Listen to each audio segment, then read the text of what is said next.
Hello, and welcome to our webinar, Booklist's Graphic Novel Panel, Part 1. I'm Sarah Hunter, Books for Youth and Graphic Novels Editor at Booklist. Before we begin, I'd like to go over some technical details. The audience is in listen-only mode, but we welcome any questions you may have. On the bottom of your screen is a toolbar with a section for Q&A. If you have a question or need technical assistance, simply click Q&A and type your message into the box that appears. We will do our best to respond to all tech-related questions, and we'll pass along all other questions to today's panelists so they can follow up with you after the webinar. And now, to kick off the first in a two-part series of exciting graphic novel panels in honor of our second annual Graphic Novels and Libraries Month. Today, we have the pleasure of hearing from Mike Curato, creator of Flamer, out September 1st from Henry Holt, an imprint of Macmillan Children's Publishing. Jillian Gertz, creator of SHIRLEY and JAMILA Save Their Summer, which published on July 14th from Dial, an imprint of Penguin Young Readers. Kiku Hughes, creator of Displacement, out August 18th from First Second, an imprint of Macmillan. And Victoria Ying, creator of City of Secrets, out July 28th from Viking, an imprint of Penguin Young Readers. Before we get into the panel portion of today's program, we will first hear from each of today's panelists. First up is Mike Curato. Mike is the author and illustrator of the Little Elliot series and has illustrated a number of other books for children, including Worm Loves Worm. Flamer is Mike's first graphic novel. Welcome, Mike. The floor is yours. Thanks, Sarah. So good to be here. My name is Mike Corrado, and my debut graphic novel, Flamer, is coming out September 1st. I'm just going to share a few slides with you while I talk about it. So, Flamer is the story of Aiden, who is a 14-year-old Filipino white mixed kid. He's also a little chubby. It's the summer before his first year of high school, and the year is 1995, and he's away at a scout camp. And he's kind of shy, a little awkward, dealing with some body issues. He has a rough home life, and scouting's a way for him to kind of get away from it all. And he's been able to make some friends in scouts. But while he's navigating friendships, he's also navigating bullying and dealing with his body image, and also different racist encounters he has, all while confronting his sexual identity. And just a spoiler alert that he does get on a path of self-discovery and acceptance through all of that. So that is a little bit about my book. Thanks. Thank you, Mike. Next, we'll hear from Jillian Gertz. Jillian is a Canadian illustrator, writer, and cartoonist. Her illustrations can be found in books such as Ryan North's Choosable Path Adventures, To Be or Not to Be, and Romeo and or Juliet. Her comics have been seen in The Walrus, Descant Magazine, and the Hummer Literary Review with frequent collaborator and award-winning author Mariko Tamaki. CBC Books named Jillian's autobiographical comic a highlight of the anthology The Secret Loves of Geek Girls. She lives in Toronto, Canada. Take it away, Jillian.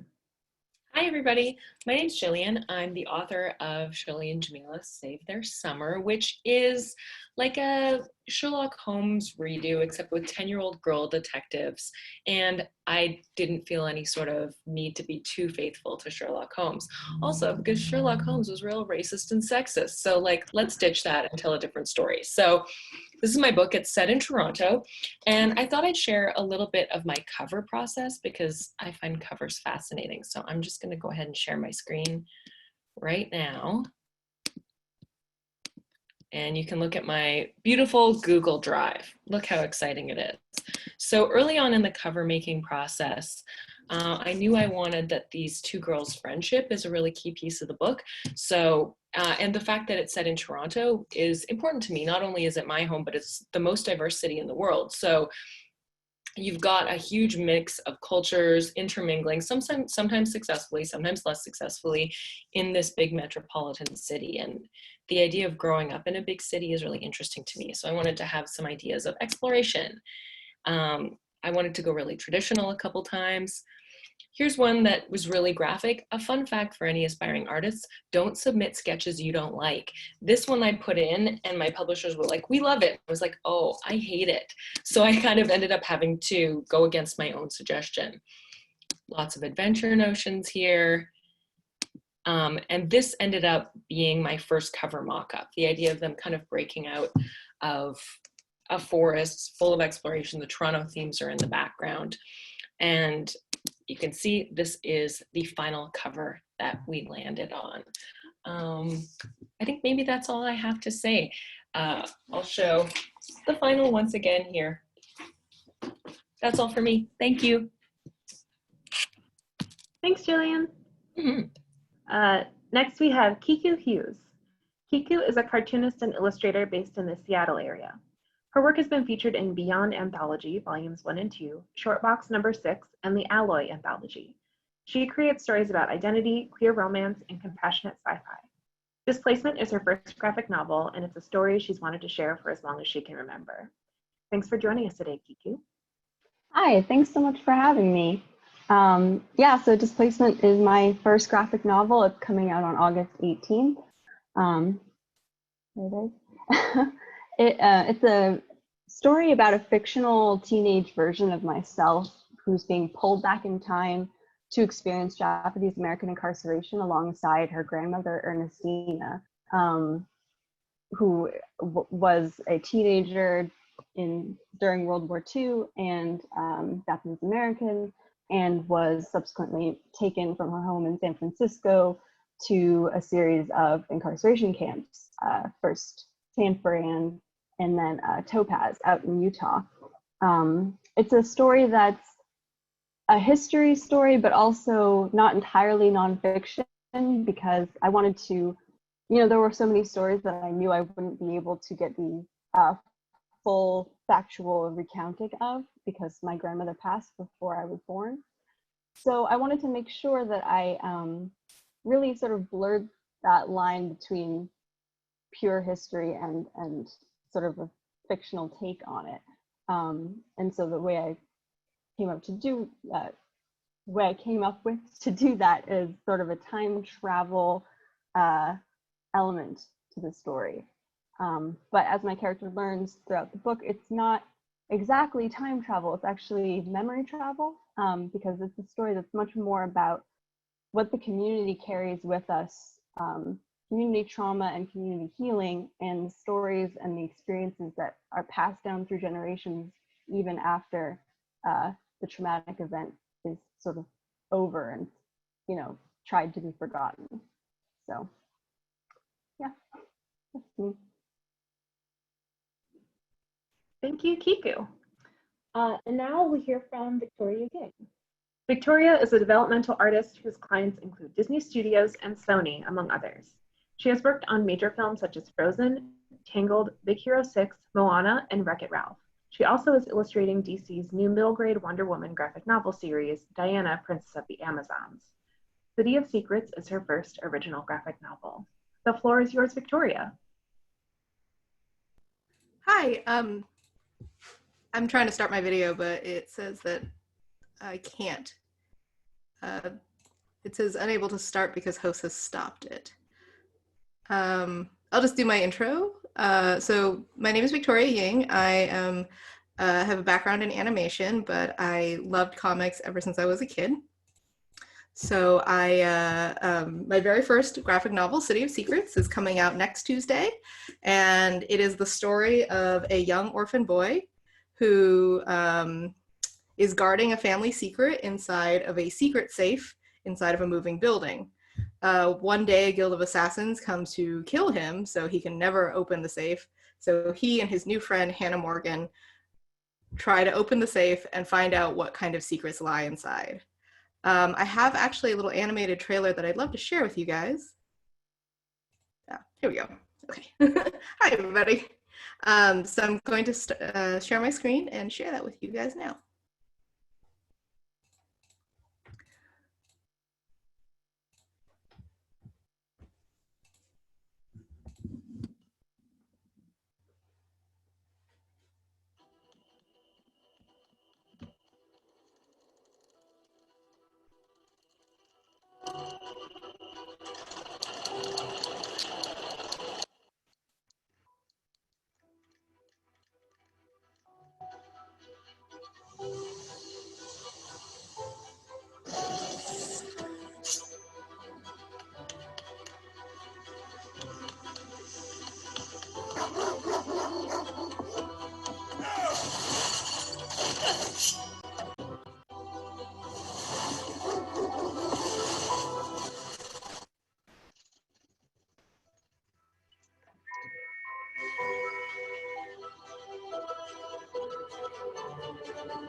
And yeah, that was my animated trailer. It was directed by Toniko Penjoda. And yeah, I'm really excited to share my book with everybody. Thanks so much, Victoria. Okay, now we're going to get started with the panel portion of today's webinar. Mike, Jillian, Kiku, and Victoria, go ahead and enable your video and unmute yourselves, and we'll get started. These questions are open to all of you, and in order to keep things organized, we will aim to answer in the order that you originally presented in, but I may call on people if it's pertinent to the question. So we'll get started generally, and then I'll have some more specific questions. Here, I'll start my video too. How about that? So we can all be on a level playing field. Brianna, could you start my video, please? There we go. Okay. Hi. So my first question is, what drew you all to comics? Mike, let's start with you. Well, I grew up with comics, and I was obsessed as a kid. Started out reading Batman, but then became a huge X-Men fan. And comics really saved me as a reader because I couldn't quite easily transition from picture books and chapter books to novels. All the text really overwhelmed me, and I was like, oh, where are all the pictures? But comics I could read all day long, and I used to hoard my lunch money and secretly buy comics because my dad thought I was buying too many. I used to sneak. It was my bad thing that I did as a kid. Before art classes started, I would sneak out of the school and go around the corner and buy comic books and then come back anyway. So yeah, I've just always wanted to make comics, so I'm really excited to finally be able to. Cool. Jillian, how about you? And it's same for me. As a kid, I grew up reading Archie and, you know, the stuff that was just available and around. I also went to the library a lot as a kid, and there I first found Linda Barry, which was arguably a little mature for my young self, but like, you know, it's that sort of thing. If you can find it in the library, it's probably okay. So I was reading Linda Barry books and fascinated by them, and I always wanted to be a cartoonist. I'm still really drawn to, you know, I was always a kid who drew, so it was a natural thing to want to tell stories in that way. And I had a chalkboard in my house as a kid that had just like holes running up the wall because it just kept getting moved up as I got taller, and I just draw on it all day, every day. I'm an only child, so like, what are you gonna do? Nobody to play with. You can draw by yourself. It worked great. Kiku, how about you? Yeah, I actually didn't know I wanted to do comics for most of my life. I got out of college as an English major, and I liked to draw, but I didn't really make the connection that I could combine, you know, my love of literature and my love of art for a while. But when I was getting out of college and kind of lost, I was, you know, I found some artists like Spay Monster, Blue Delaquanti, Mildred Lewis, Dershing Helmer, who were all doing like incredible self-published comic work. And it really seemed back then, and still, like comics was the place where like marginalized creators were having their voices really heard and like forcing their way into an industry that was so hugely white, cishet. Like they were really, like comics was where it was happening. So that really inspired me. Awesome. Victoria, how about you? You know, I'm a child of the 90s, so I grew up waking up at 6 a.m. so I could watch Sailor Moon. And then I found out that there was more ways to get Sailor Moon, not just from, you know, the early morning cartoons. I could actually buy comics. So I started going into comic book stores, first just buying Sailor Moon comics and then kind of getting introduced to other kinds of Japanese manga. The first comics that I really fell in love with were Rumiko Takahashi's Ranma 1/2 series. And, you know, to this day, like, her work influences a lot of my comics creation. When I was in middle school, I knew I wanted to do comics. I wrote in the, like, where do you see yourself in the future? I said I was going to move to Japan and be a mangaka. Half of that is true now, but the other half isn't. And then, you know, when I got to college, I kind of, you know, learned about the comic book industry a little bit more, and I felt like I wanted to continue to learn. So I ended up going into animation because I wanted to tell stories, but kind of continue mentorship and to continue to learn. So I ended up working in animation for almost 10 years before coming back to comics and finding my voice there. Great, awesome. So when you sit down to write a new story, do you start with the writing or the art? Mike, we'll go back to you to start. Well, I've actually been working in picture books for years, and when I'm working on a picture book, usually I'll start with the art and write about the art, and then draw about what I wrote and just go back and forth. But this process was really different for me. I did some preliminary drawing, but it was mostly the writing that came first. And that's just how this baby was born. I don't know. I'm sure every project will be different, but. Jillian? For me, it's changing with SHIRLEY and JAMILA because it's my first full length. I'm sort of accustomed to writing as I draw, so I kind of would panel out just on like printer paper the whole page and write into it, but it meant that the editing process was so terrible. So any sort of corrections and stuff, I had scissors out, I had Scotch tape, I was moving panels around like this, and it was just like, it ended up taking a lot longer than I anticipated. So now I'm working on the second book of this series, and I just forced myself to write the whole script first and do like teeny tiny thumbnails that are just like, you know, this big for real, and bang it out that way. But I found trying to write the script alone, I couldn't do it unless I could draw at the same time. So I forced myself into more rudimentary thumbnails to just actually be able to produce under the time constraints, because, you know, it's graphic novels, at least for me, are a really time consuming process. And, you know, the publishing industry has its deadlines, and they don't, you know, having the same amount of time to write a novel and a graphic novel is kind of bonkers, considering you have to write the whole thing and draw the whole thing and then color the whole thing. So, you know, I'm trying to work on processes that streamline it. Cool. Kiku, how about you? Yeah, very similar. I usually actually start with an outline, and then as I'm writing the script, I will be drawing little tiny thumbnails on the margins, like Jillian said. So definitely, like, it's because it's such a visual medium, you really have to kind of like keep in mind how you want to script the visuals as well. So yeah, I definitely find it helpful to like just have a bare bones outline, like really structured, and then go through and actually sort of work on the panels as I write the script. Cool. Victoria, I'm super interested in your answer to this question because you come from an animation background. Yeah, actually, I have probably the most opposite answer because of that. So I actually conceived of this book as a NaNoWriMo project, which for those of you that don't know, NaNoWriMo is National Novel Writing Month, and you try to write 50,000 words of a novel in 1 month. So I actually wrote the entire thing out as a middle grade novel.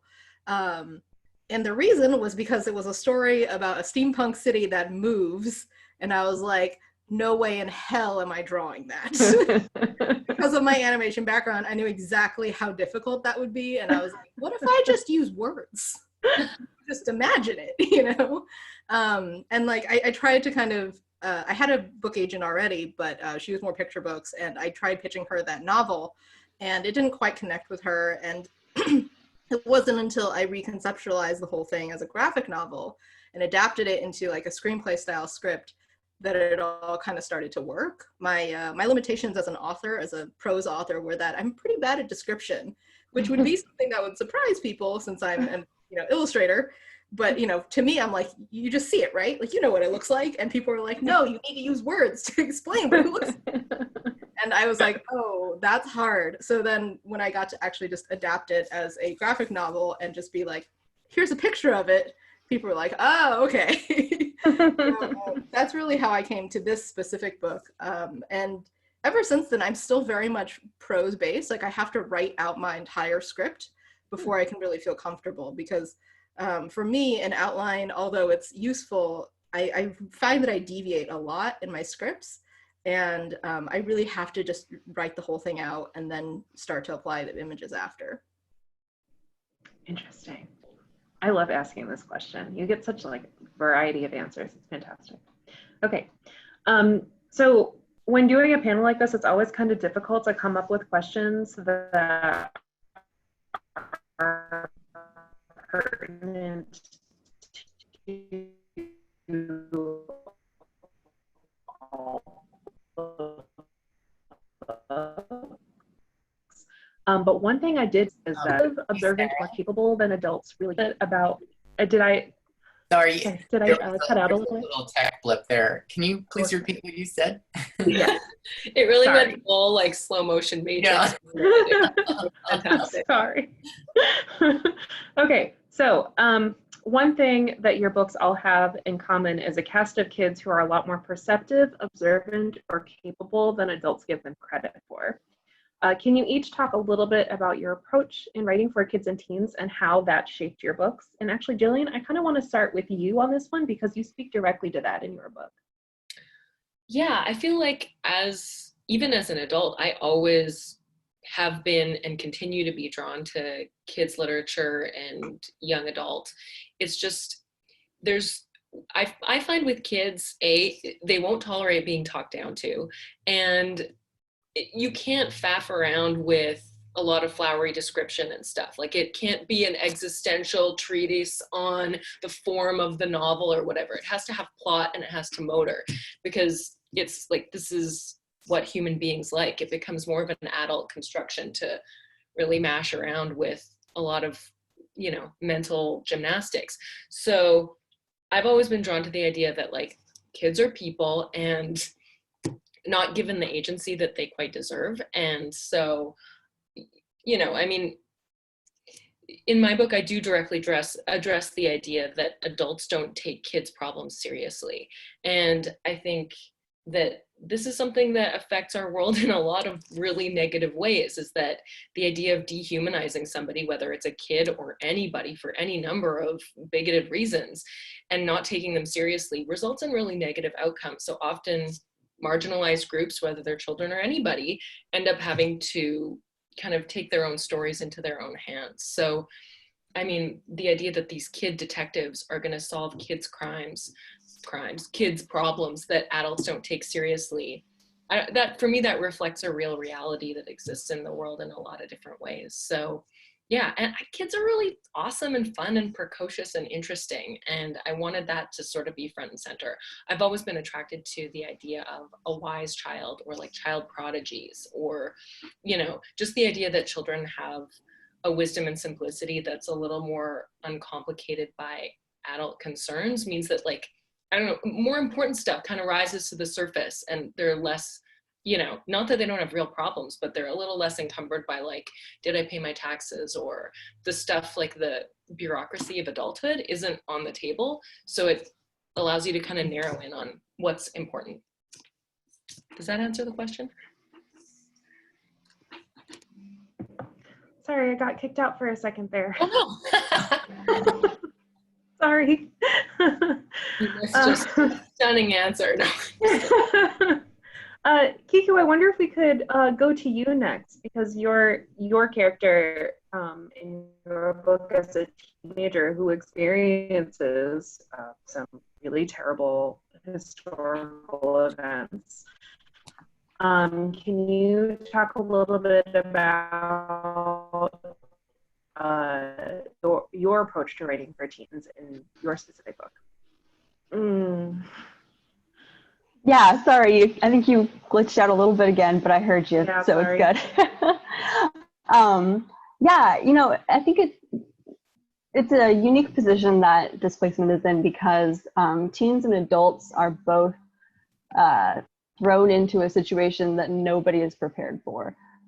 So they're kind of on an even playing field in that way. And in reality, in camp, a lot of teens had to sort of step up and take more of a leadership role because, their Issei, first generation parents, were, more explicitly Japanese. They were born in Japan, which made them, really have to take a step back. They were not allowed to speak, their first language. They weren't allowed to participate in a lot of their cultural, like, practices or heritages. And so a lot of Nisei, second generation, who were, of varying ages, but a lot of teenagers. My grandmother, for example, was a teenager at the time. Sort of had to be the ones to fill out paperwork for the family, to, do translations, do all these sorts of kind of forced into adult positions because of the nature of the fact that they were more Americanized than their parents. So I think that is a unique situation where kids have to grow up really fast in a situation like the incarceration camps. They have to become sort of the parent in certain roles, and that causes a lot of conflict, and it causes a lot of, I think it can be very traumatic for a kid to have to do that suddenly, to see their parents in a position where they have no power. So I don't think it necessarily, in displacement, I don't think that the adults necessarily underestimate the teens or the kids, but I think everyone has a very unique or confusing new situation to navigate. But yeah.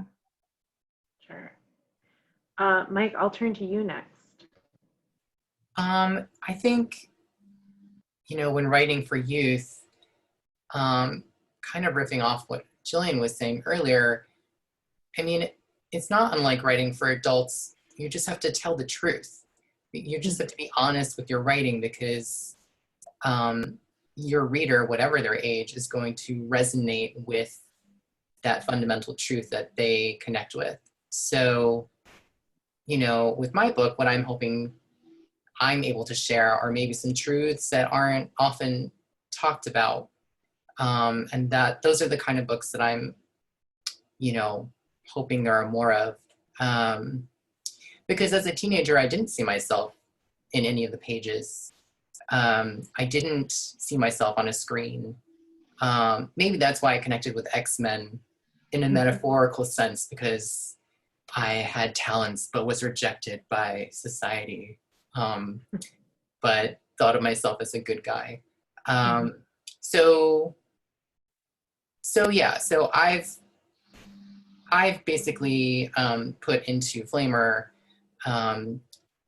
the truths that I wish I saw in a book when I was Aiden's age, the main character's age. Victoria, we'll close the question out with you. Well, for me, thinking about my first loves and comics and when I was a kid, what I wanted, I think the reason why Sailor Moon was so powerful was because it was at its core a power fantasy. And it's a power fantasy for women and girls, it's like, you can be powerful.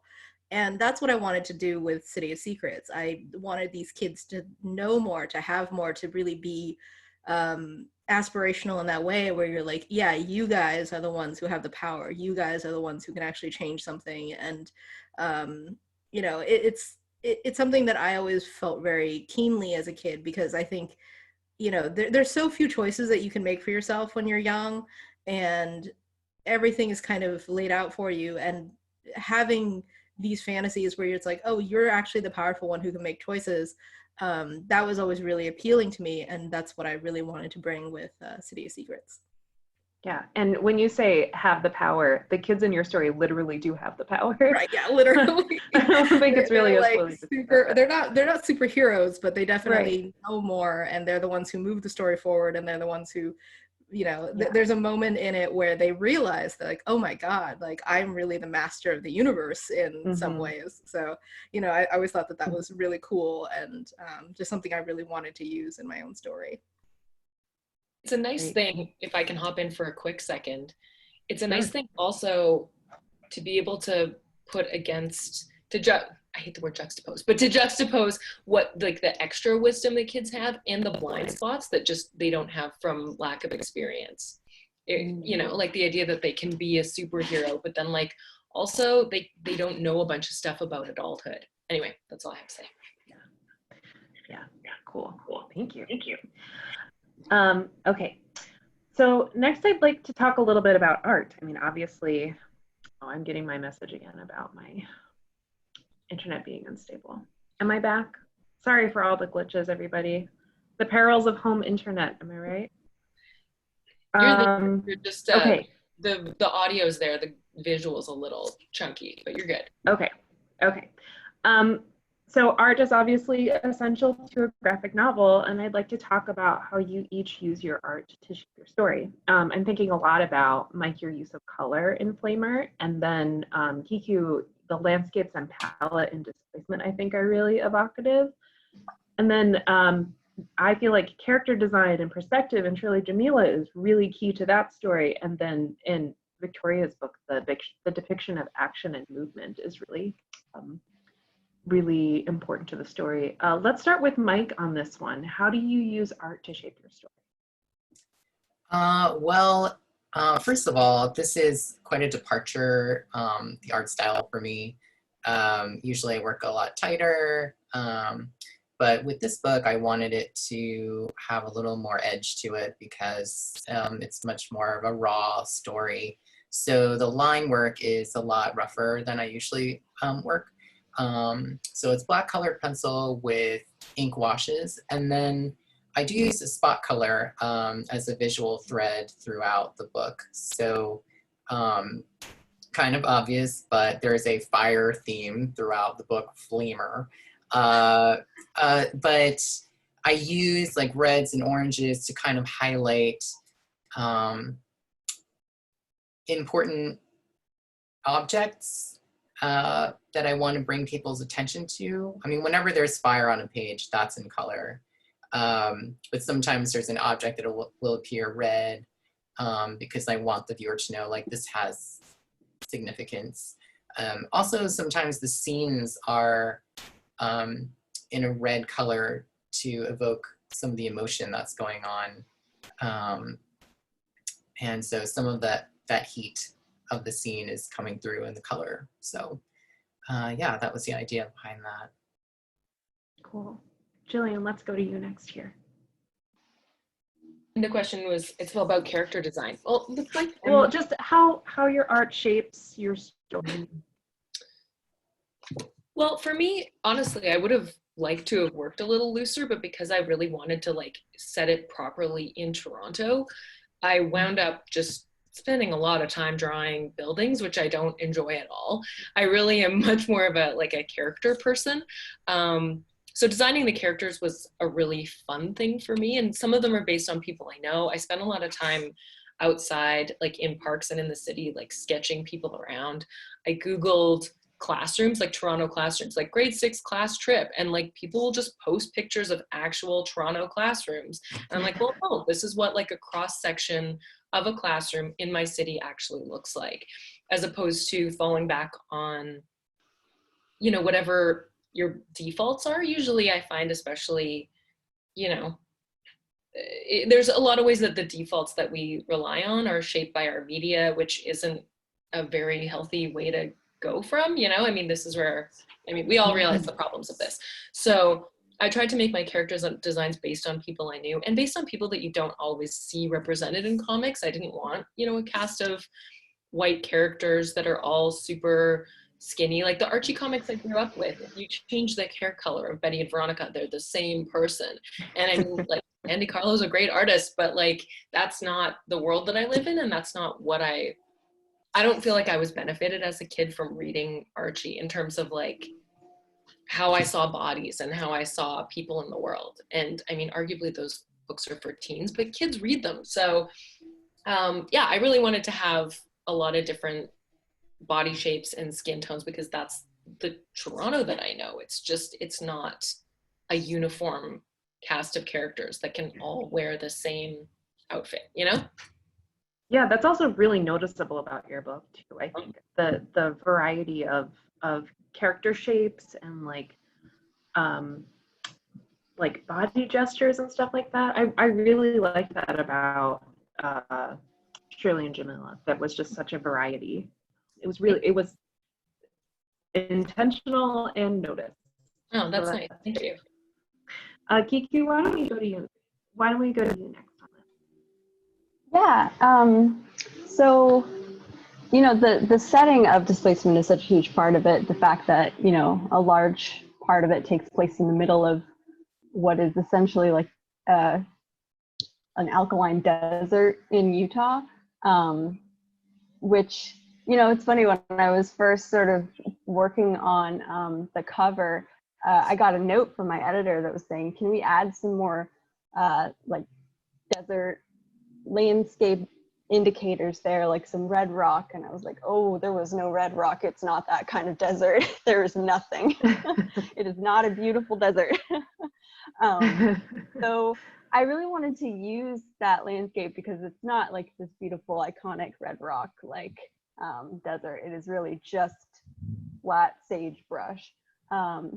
I wanted to use that to create these moments of silence. And I was just looking up, because I remember one of Hayao Miyazaki's like philosophies that he talked about at one point was the concept of ma, which is just silence and like letting a moment pass without action.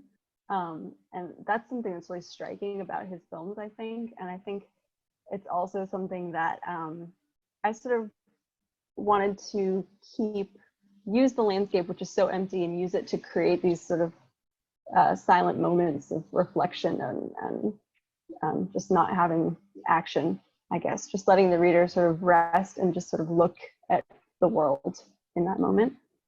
So I think that is sort of how I used that sort of landscape, I guess. It definitely has a contemplative feel to it, with all of that, all those horizontal lines and that tan palette. It feels very like I am quietly appreciating this and thinking about a difficult thing. Victoria, how about you? Tell me about how art shapes your story.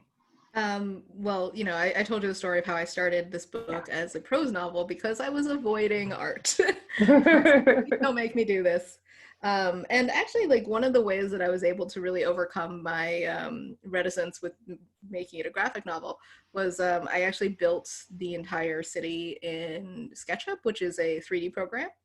And I did it by actually just downloading pre-made models of clocks, exploding the clocks, and then rearranging them in just a pleasing shape. And then I would just take screen caps and draw over that. So it was never like a one-to-one thing. Like, my city is not a city. My city is a series of clocks stacked on top of each other. And that was really helpful for me, both as a visual and also I was able to turn it. I was able to like keep everything consistent.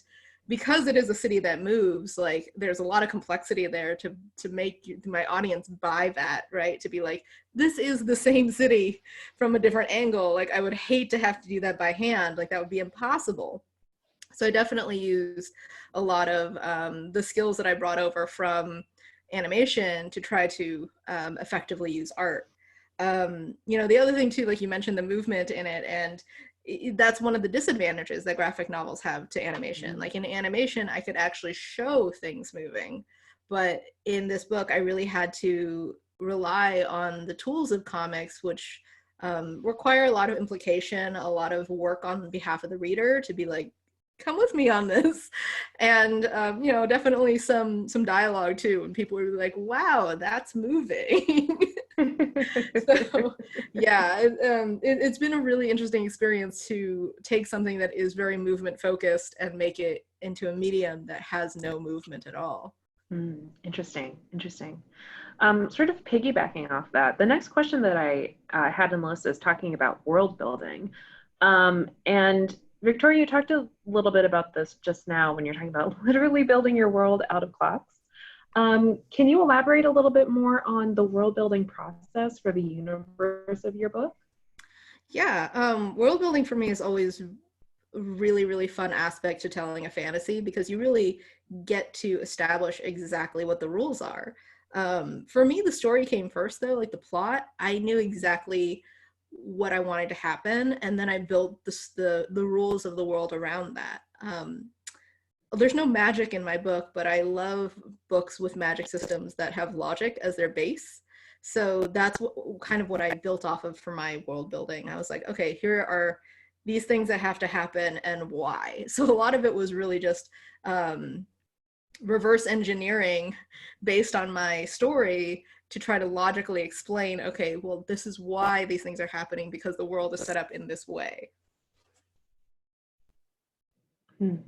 Cool.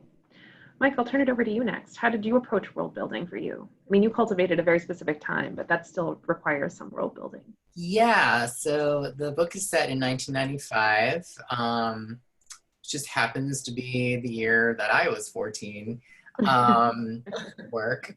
And so I was trying to put in little hints. I mean, in a letter that Aiden's writing to his pen pal, he writes the year 1995. So, you know, we know the actual year.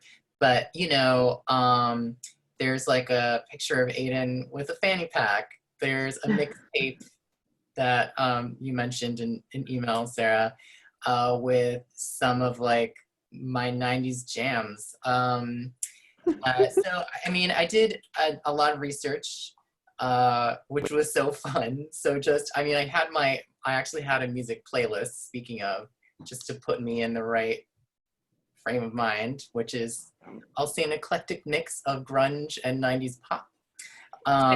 Spin Doctors, anyone? Yes, absolutely. And I mean, a long time remembering reading awful journals, and actually I have a pen pal, we're still pals, and so she compiled and sent me digitally all the letters that I wrote her, like, forever. Awesome. And it ended up being like the biggest resource, not just like delving into my horrifying past, but just little context clues of what was going on at the time. Like, oh my God. And then watching lots of, like, you know, it's a great excuse to have 90s movie nights over and over, as if I didn't know Clueless, like, by heart. So yeah, it was really fun. I also had to make some adjustments so that it still felt relevant to a kid right now. So for example, like, while there are maybe some 90s looking clothes, I didn't go full XXXL t-shirt because the characters just looked so ridiculous. It's like, what? Everyone's just like a blob with like these little tiny stick things hanging out. Anyway, so, you know, the clothing, a few nods at the 90s, but meanwhile you're in the forest, right? And so everything, it becomes more about the environment too. So that, what I mean to say is, like, the forest is so timeless. So 1995 does fall away at times, and you can just be a person with the trees, which is something everyone can relate to, hopefully. Oh, that's great. Jillian, how about you? Remind me of the question. I'm just like 90s. I'm fully in Spin Doctor. So am I. Yeah. I'm pretty sure I had that exact mixtape when I was in the 90s. Yeah, absolutely. I love to be a child of the 90s. But for real, what's the question? I don't remember. Oh, okay. How do you approach world building? You touched a little bit on this when you were talking about art. But... Mm-hmm.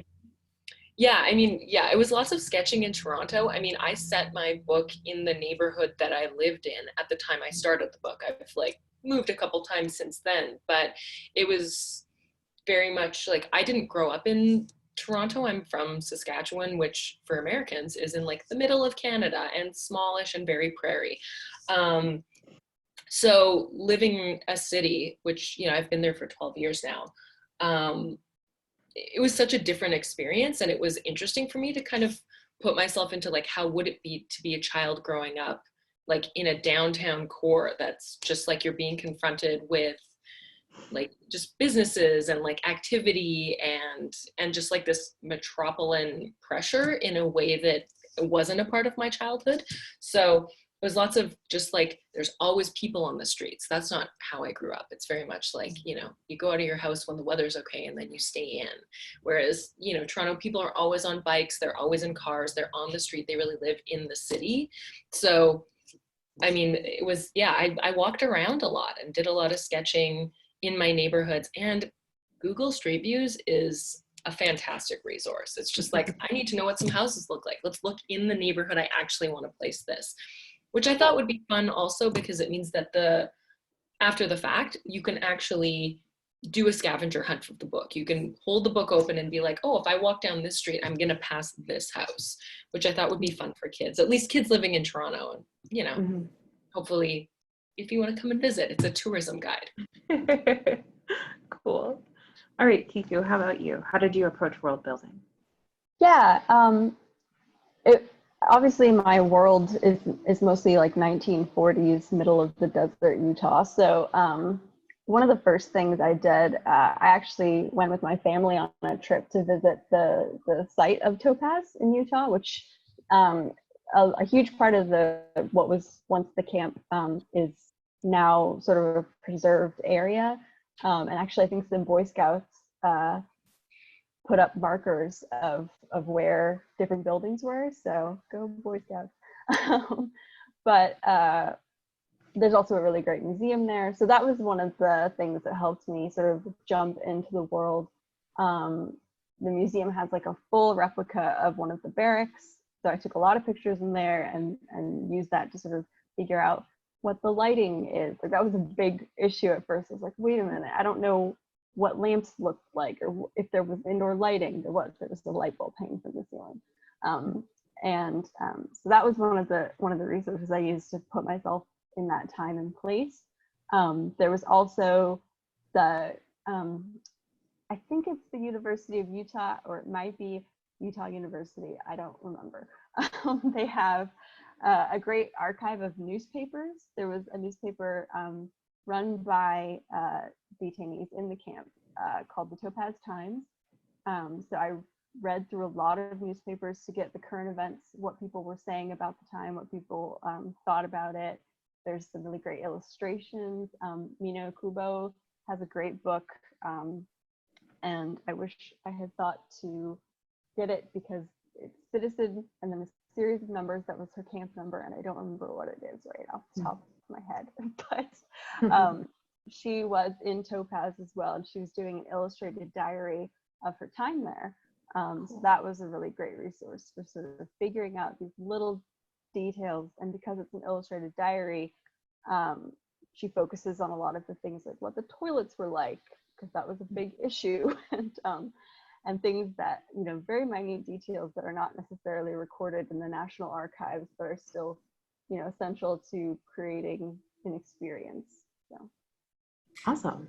Hey, Sarah, just real fast, I totally forgot to say, like, so obvious, but I also had to do a lot of like scout camp research. Oh, really? I already had tons of photographs from when I attended, but the special thing about, I think, scout campgrounds is that they just always look the same. I don't know. Maybe they added something new and exciting, but you know, like a lean-to is a lean-to, and you know, so there are those iconic scout camp things, and also just like scout uniform stuff that's all incorporated.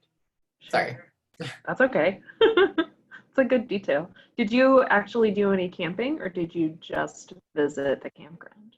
Oh, I used to go camping all the time. Yeah. Okay. Yeah. I meant in your research. In my research, no, honestly.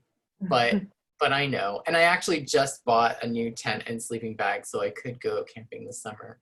It's one safe COVID thing you can actually do. That's true. That's why. Yeah. I'm like, who am I camping in next weekend? Okay, so this next question is just for Mike and Kiku. Both of your books have autobiographical components, but they are still fiction. How did you draw that line for yourselves between autobiography and fiction, and how did you decide what made its way into the story and what you sort of kept privately for yourself? And Mike, we can start with you on this. Okay. For me, when I was conceiving of the book, I was just writing a lot of memories and writing down a lot of things that I wanted to share. And for me, it became fiction for a few reasons. One was because a bunch of the issues I wanted to cover didn't quite happen all at once for me. It was kind of over a span of time. This book takes place in 1 week, but it did hinge around one moment. That's the most important moment for me. And this is a bit of a spoiler alert, so sorry, but something that maybe librarians and gatekeepers should know about before sharing the book is that there is suicide ideation in the story, which is something that I dealt with as a teenager. And so I'm very honest about how that is taken directly from my past, because it's important for the readers, to me, to know that it's something that I experienced and that they can trust me. So everything else kind of becomes inconsequential, I think. I think that's really at the center of things. But otherwise, writing fiction really gave me a lot more freedom and to make the story flow easily and seamlessly. And yeah, that's kind of the gist of it. Cool. Kiku, how about you?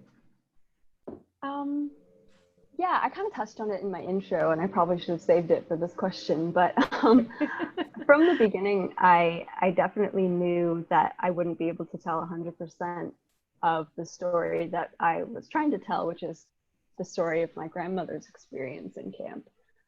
She died when my mom was in college, so a long time ago, and there were a lot of things that were still left unspoken when she died, a lot of experiences that she never shared, because a lot of people who experienced camp, didn't feel comfortable sharing what they went through in great detail.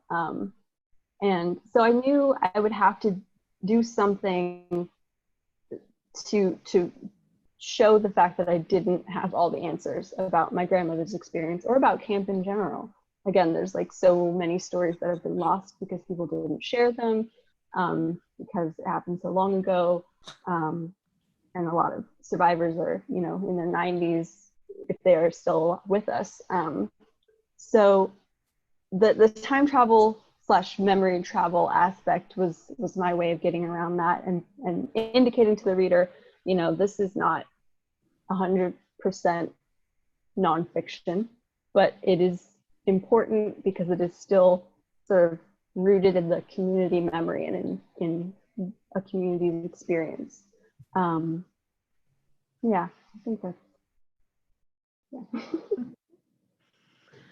Okay, and this next question is for Jillian and Victoria. A word that occurred to me when reading both of your books, especially considering the artwork, is cinematic, both in the actual images and in the layout of the pages.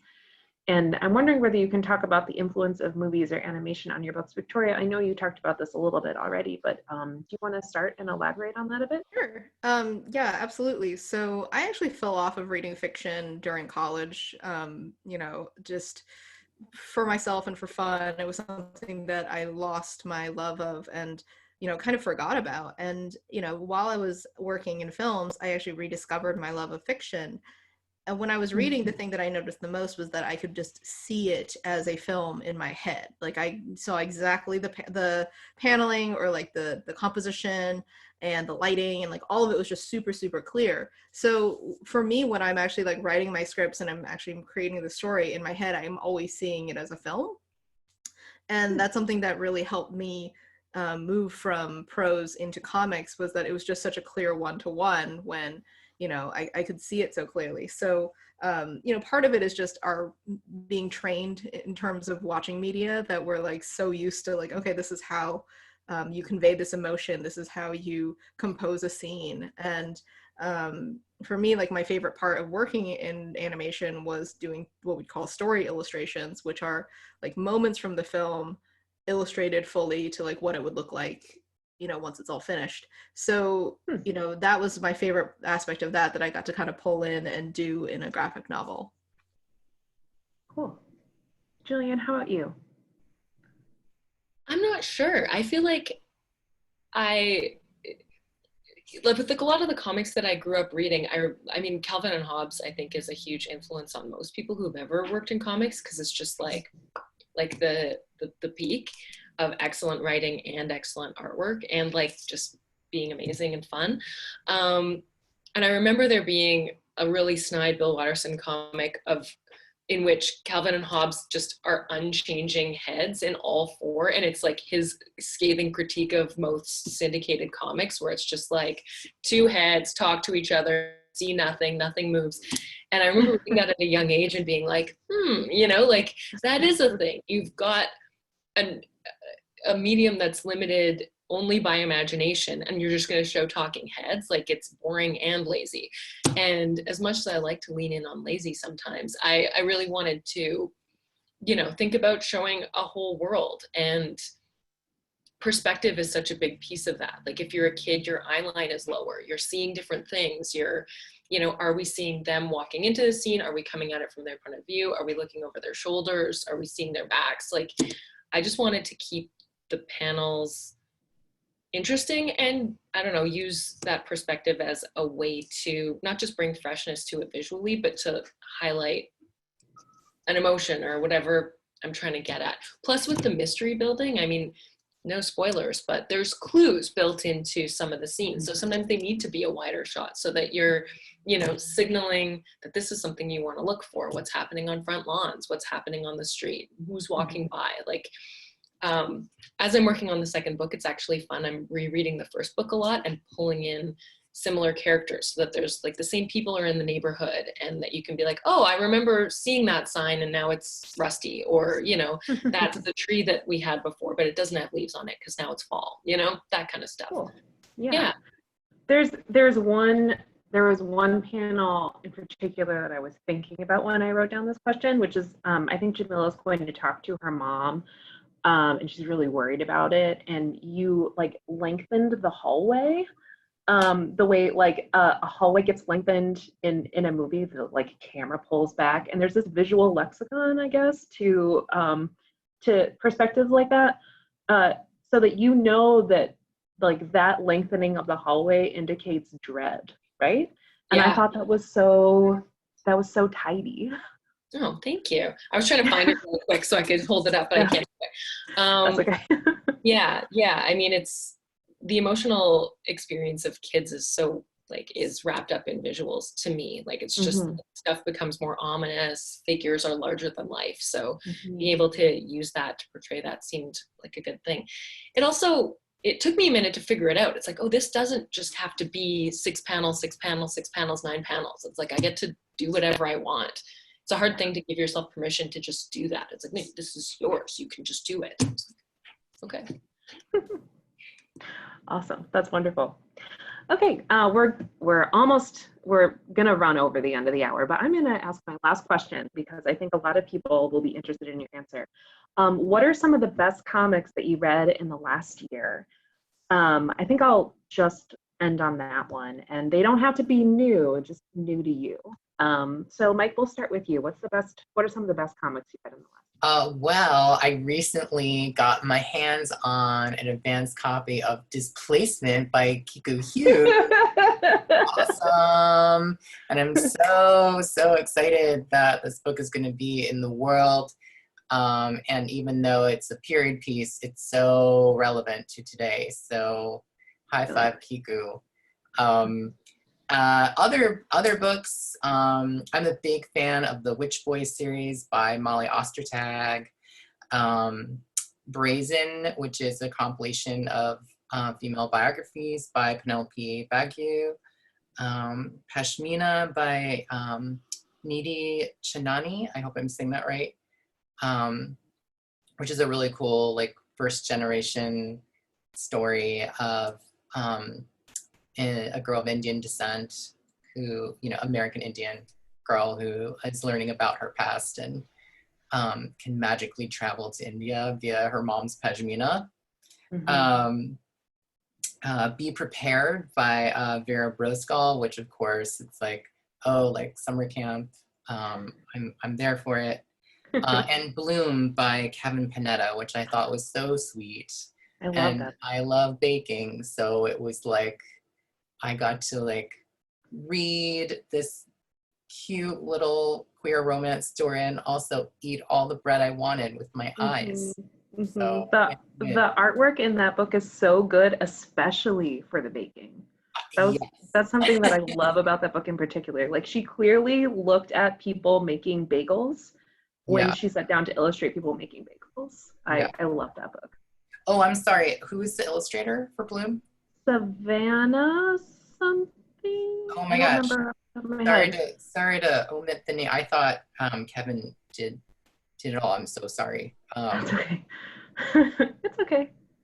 So Savannah, just Google the book and look her up. It's all amazing. It's really good. Yeah. All right, Jillian, what are the best comics you read in the last year? Well, it's been tough because I've been on hard deadlines for the last year. So it's like I've done so much less reading on average. It's just been in the studio for like hours on hours. But I did love Be Prepared as well. It's so fun and pretty and awesome. Also, I mean, this one, Summer, is incredible. Jillian and Mariko Tamaki. It's a book, though, I can't read while I'm working on another comic because it just erodes my spirit because it's so good. And if you want to get into imposter syndrome, like, I can't read stuff that I think is just like, like Jillian Tamaki's art is just the beyond end all for me. I actually, a making of comics book that I got this year that's been incredible is Linda Barry's Making Comics. I love that book. It's so good. It's so good.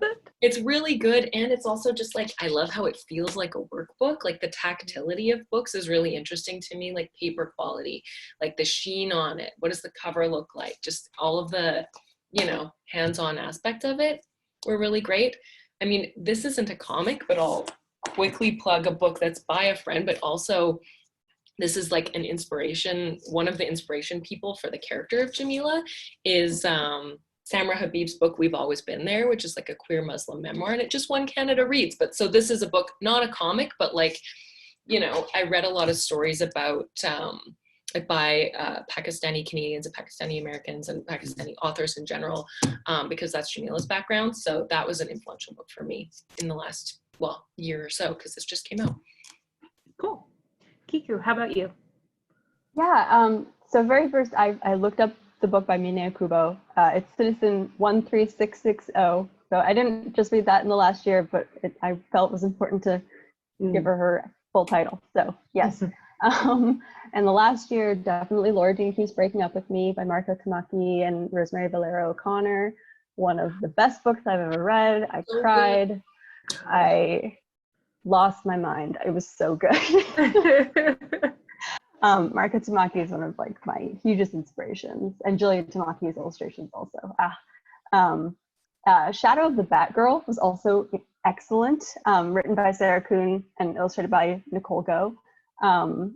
It's one of the DC Inc.